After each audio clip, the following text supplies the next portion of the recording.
Welcome to Pulse on Politics, rooted in place but expansive in scope. This podcast keeps a finger on the pulse of political currents shaping our region and the nation at large. We share bold voices, real stories, and a zero spin. I am your host, Tamara Graham. Welcome to the conversation.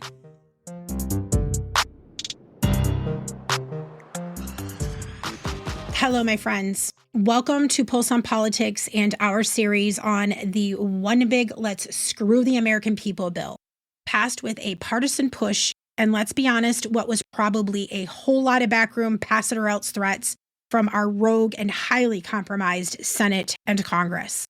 This bill is arguably the worst piece of legislation this country has ever seen, gutting decades of hard-won rights and protections in one brutal, sweeping gut punch to the American people. And that's saying something, my friends, because we've passed some absolute horrors before, especially when it came to stripping land and rights from our Indigenous brothers and sisters. We've got a long, proud tradition of screwing people over in the name of freedom. But this one takes every drop of blood, sweat, and tears that we've poured into the fight for rights over the past 249 years and spits on it. Then they try to bury it. Like none of the safety nets we fought tooth and nail for ever existed. Like the past was just some clerical error in the vision board for a whiter, richer, more obedient America. But before I get into the details, let me make one thing absolutely clear. I am not bipartisan. I don't play in the illusion that we have two equally opposing sides fighting for different visions of the common good. What we have is a rigged system. Two parties locked in a performance where the lines between them blur the moment corporate money enters the room. Yes, the United States has a two-party system on paper.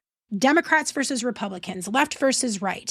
But in practice, the spectrum is far more complex. The so-called moderates or centrists stand for absolutely nothing. They're just placeholders for the status quo. And then we have the neoliberal Democrats. They're Republicans and blue wrapping. And my friends on the left, you need to realize it and embrace it. They'll show up for social issues only as long as it costs them nothing and threatens no real power. The fact that we are sitting right where we are at this point in history helps support that argument. We should be much farther along than we are, and all of these rights should have been cemented into our Constitution. But alas, here we are. You could throw a handful of political labels at me, but none of them fully capture what I believe. Just like they don't for so many of us. I stand with we the people. I do not believe in corporate personhood. What I do believe in is strict regulation of corporations, in people owning their own labor, and in the collective ownership of the systems we all depend on. No one, and I mean no one, should be a billionaire in a race to become a trillionaire. No one person should have that kind of power over hundreds of millions and billions of people, especially not in a so-called democracy. The One Big Let's Screw the American People bill was passed by a group of American fascists and sent to Trump, who signed it during a bloated 4th of July ceremony, complete with flags, fireworks, and the full-blown gaslighting that we've become accustomed to. Independence Day. But apparently nothing screams liberty like the government stripping away your rights with pomp and circumstance. But the independence that we Americans have always believed in and have been gaslit into defending, that, my friends, was a farce. A myth that was sold to us, and many selling it to themselves daily, while they are quietly building cages, pipelines, and private prisons behind the curtain, or not so quietly. Our so-called systems of checks and balances, gone, completely obliterated. And as we've learned this year, they were never really strong to begin with. Turns out the whole system was one gentle push away from collapse. And all it took was a handful of sweaty, less than mediocre white men in suits, drunk on supremacy and Christian nationalist humor to push it over the edge. Black people, brown people, women, gay and trans people, Asian Americans, indigenous communities, and the white men who refused to play the supremacy game, we've never not had to fight for our rights in this country. And through revolution, blood, sweat, and a whole lot of tears, we demanded them. We carved space into the system inch by inch. And now, today, this bill and the flood of executive orders and state-level laws passed since January 20th, 2025 takes all of it. Every gain, every protection, and wipes it clean like it never happened. A full-scale erasure. Whiteout over history. That's the game. Make it look like none of it ever existed. So when you beg for scraps, they can pretend it was always this way. So you'll give in. So you'll say, "Thank you, Daddy Trump, for putting you back under the boot." But my friends, that's not going to happen. Not here, not now. We'll get to that fight. We'll get to how we unfuck this mess. But first, we need to break down this bill, line by line, section by section. Because if you don't know what they've done to you, you can't fight it. And this isn't just politics, my friends. This is your future, your body, your family, your rights. They're calling this bill a win for the American people. Sure, if by American people you mean lobbyists, megachurch pastors, oil execs, and every hedge fund manager who's ever referred to human suffering as a market correction. Let me be clear. This is not a win, but it is a warning. And if you're paying attention, it's also a map. Because this bill isn't some bold new vision. It's not reform. It's revenge. It's a declaration of war. A war on working families, caregivers, the poor, the disabled, the elderly, on Black people, brown people, Indigenous people, women, queer and trans people, on anyone who isn't white, male, rich, and in control of the puppet strings. They dressed it up like a gift, wrapped it in red, white, and blue, gave it a press conference and a power tie. But what it really is? It's a lie. A big, bloated, tacky, violent lie with the patriotic equivalent of glitter vomit on top. And we're going to tear it apart. I've read all 1,200 pages of this bill. Yes, really. And over the next 10 episodes, I'll walk you through exactly what's inside. No sugarcoating, no spin, no both sides bullshit. Just the truth. And when we're done, we'll move to the next series, Unfuck This System. But right now, we start where this bill hits the hardest. SNAP and Medicaid. Let's begin. Supplemental Nutrition Assistance Program, otherwise known as SNAP. Let's talk about what SNAP was before this piece of shit bill. In fiscal year 2024, the federal government spent approximately $100.3 billion on SNAP, of which about $94 billion was allocated directly to monthly benefits. The remaining covered administrative costs, nutrition education, and employment training programs. SNAP already had a work requirement, and it applied to a specific group of people, able-bodied adults without dependents ages 18 to 49. If you were working 80 hours a month or in job training, you could stay on the program. States had flexibility. They could request waivers for areas where there just weren't enough jobs. And let me tell you, my friends, this is all over the country. Because capitalism leaves unemployment deserts and already poor and struggling people don't have the means to move to another location to work minimum wage jobs. And here's another truth that they don't tell you on Fox News. Over 70% of adults on SNAP already work full time. Let me say that again. They're working. Those working class folks, they just don't get paid enough to eat.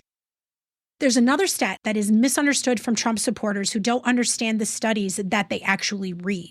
And that stat is that only 28.6% of all SNAP households are reporting an earned income. Earned income equals income from wages, salaries, or self-employment. This stat is taken out of context by uneducated people. This stat comes from the U.S. Department of Agriculture, also known as the USDA, specifically its SNAP Household Characteristics Report that was published in 2019. For context, this stat includes all recipients, including children, elderly folks, people with disabilities, full-time caregivers, people who aren't required to work because they cannot. A household does not necessarily mean working adults. A SNAP household may include only a single elderly person, a childless adult on disability, a family where the sole provider just lost a job. Many households are exempt from work requirements due to age, disability, caregiving, or student status.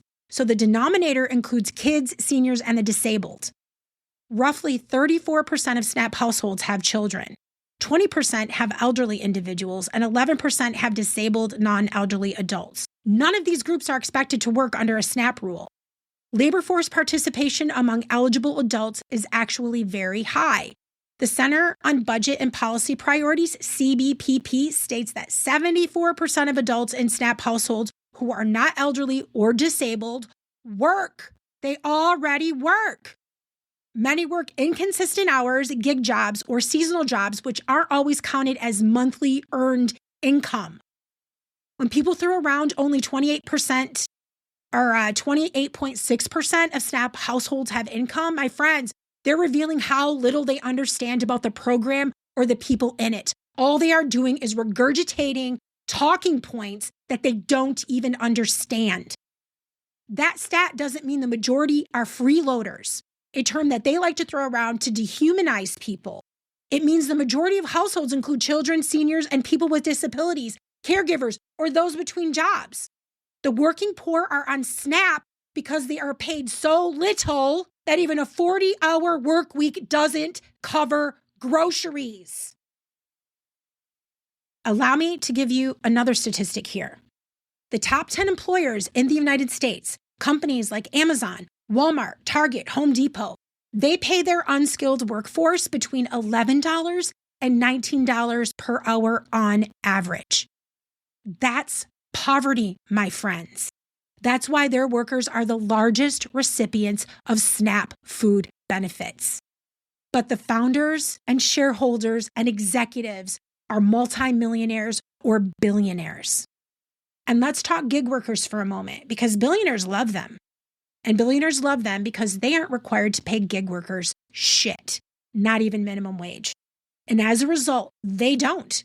And this is how billionaires have so proudly disrupted the system. There are millions of gig workers in the United States. Drivers for Uber, Instacart, DoorDash, freelance labor, no benefits, no paid sick leave, no retirement, no reimbursement for their own cars, gas, or phone bills, no health insurance. These gig workers are considered independent contractors, which means they get taxed just like a business, but they're paid like a disposable tool. In California, some Uber drivers make $6.20 an hour after expenses. In Texas, Florida, Georgia, Instacart workers earn less than $200 a week. And now they're being told, prove you're working or you don't get food. And they don't do gig work because they love it, my friends. They do it because corporate America is literally gutting full-time employment. Today, between 59 and 64 million Americans do some form of gig work. That's 40% of the U.S. workforce, my friends. 40%. That number is estimated to rise to 70 million workers by 2027, according to several labor market forecasts that I will include in the show notes. So when this bill says, prove you're working 80 hours a month to eat, what it really means is prove your labor counts, even though we've spent the last decade making sure it doesn't. And one final caveat with this, gig workers are not paid when they are idle waiting for a job. And that doesn't count on your number of active hours. They can actively have an app on waiting for a job and not get one for hours. It's a lose-lose situation. Now let's talk about what SNAP is after this big, ugly piece of shit legislation. The big, ugly bill slashed SNAP benefits by at least $186 billion over the next decade. Some estimates even push that number up to $300 billion by 2034. This bill also expands the SNAP work requirement to everyone aged 19 to 64. No waivers, no exceptions. Even if your local economy is in the tank, even if your hours fluctuate, even if you're a full-time caregiver with no childcare support, single mothers. States are also now required to pay for the administrative burden of running SNAP. That cost sharing jumps from 50% to 75%, and states must pick up the tab for mistakes over 6%. So what's the incentive here, friends? I'll tell you what it is. Cut people off quickly and quietly. Many states, both red and blue, have already signaled they'll cut eligibility, a self-fulfilling prophecy that harms people across party lines. Real human beings. They also eliminated the Nutrition, Education, and Obesity Prevention Grant Program entirely from SNAP. In fact, they eliminated all SNAP-related education grant programs. We can't teach children about proper nutrition now, can we? Because, an educated nation is one that fights back. So what is the bottom line of all of this? The bottom line is that they're not trimming waste. They're effectively gutting the largest food assistance program in U.S. history. It means that they are giving billionaires and defense contractors and Trump's Gestapo an up to $300 billion boost. At minimum, a $186 billion one. It means that over 3.2 million people under the age of 65 are most vulnerable will be dropped due to harsh new work requirements. At minimum, 2 million. An average of 4.7 million people will be removed and have reduced benefits. In any given month, 1.3 million will lose benefits. People who cannot work for whatever reason, or don't get enough hours for whatever reason, or can't find a job for whatever reason. Counties already deep in food insecurity will be hit the hardest. For every $1 cut to SNAP, it results in $14 to $20 in broader economic and social costs, from malnutrition to higher healthcare usage. Rural areas with fewer hospitals and limited public transit, my friends, they will struggle disproportionately so.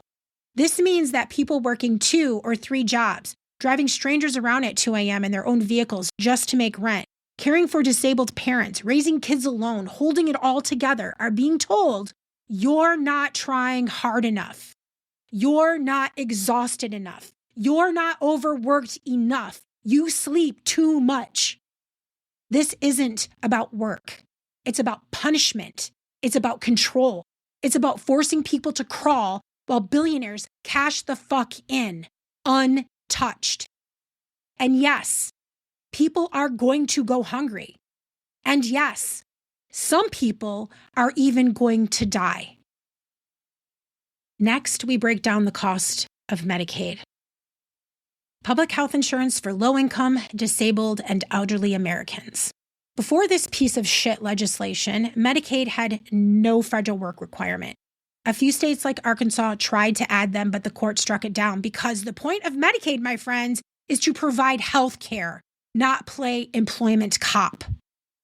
Eligibility was based on income, disability, pregnancy, caregiving, and other real-life factors. The Affordable Care Act, also known as ACA, also labeled as Obamacare to weaponize it, helped expand healthcare to nearly 24 million people who couldn't get health insurance prior for a plethora of reasons. States got federal money to help manage the cost. It saved lives, saves lives, period. No argument. Federal Medicaid spending in 2024 was about $638 billion. Overall, Medicaid provides health coverage to over 85 million Americans, my friends. And no, undocumented immigrants don't receive Medicaid regardless of the propaganda and lies. So what's happening to Medicaid as a result of this piece of shit legislation? Medicaid will be cut $1 trillion over 10 years. Every adult aged 19 to 64 has to work 80 hours a month to keep their health insurance. No exceptions for caregiving, no waiver for economic hardship, no flexibility for people with mental health struggles, trauma, or chronic illness. None. Zero, zilch, nada.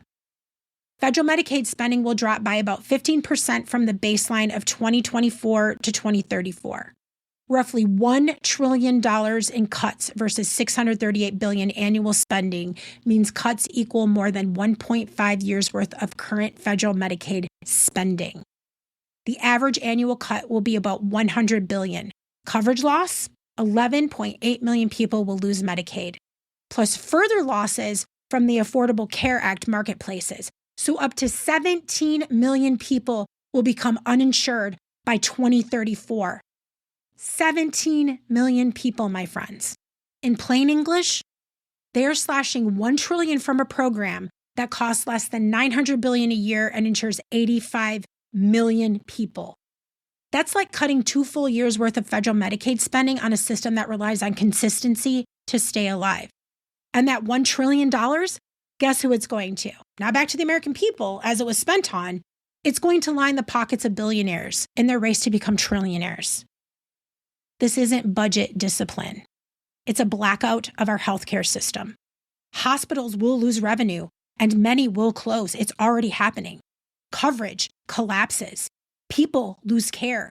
People will die. They will die. Thousands of people a year will die. And the rich, they gain upward wealth transfer. The richest country in the world, our country, just made access to healthcare conditional on employment in a system that doesn't even fucking guarantee jobs. If your kid has asthma, too bad. If you get cancer, find a job. If you have PTSD from fighting our fucking wars or running into burning buildings to save people, or, from abuse and a system that doesn't protect you, tough shit. Toughen up, buttercup. You're just collateral damage. The Republican right will tell you through their condescending smirks that this bill is about responsibility, that it's about fairness, that it's about shrinking the deficit while they add $5 trillion to it. Don't fall for it. This bill isn't about fairness. It's about eliminating the social contract. It's about kicking people when they're down, taking food off their table, ripping healthcare away from the sick and the most vulnerable, and then blaming them for not fucking trying hard enough. And all to line the pockets of useless billionaires. This is episode 1 of the Big Ugly Breakdown. And this was just the beginning, my friends. Next time, we're talking about what happens when millions lose healthcare at once, when hospitals close, when doctors leave the country, and what happens to a nation that chooses surveillance, control, and corporate tax cuts over its own people. Because this isn't just a bill, it's a blueprint, and it's a vile and ugly and unacceptable one. Thanks for listening to Pulse on Politics. If this episode moved you, challenged you, or lit a fire under you, share it, rate it, and keep the conversation going. Visit us at GreatLakesPulse.com to read our latest magazine, where we celebrate the Great Lakes Basin region with amazing adventures, stunning photography, high-profile content, and more. Follow us on social media at Great Lakes Pulse to stay connected. And don't forget to visit our Love Where You Live Foundation and support the initiatives that matter most. Protecting mental health, uplifting Indigenous voices, and preserving the waters and spirit of the Great Lakes.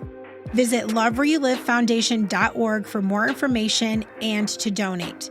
Until next time, my friends, stay grounded, stay alert, and keep your finger on the pulse.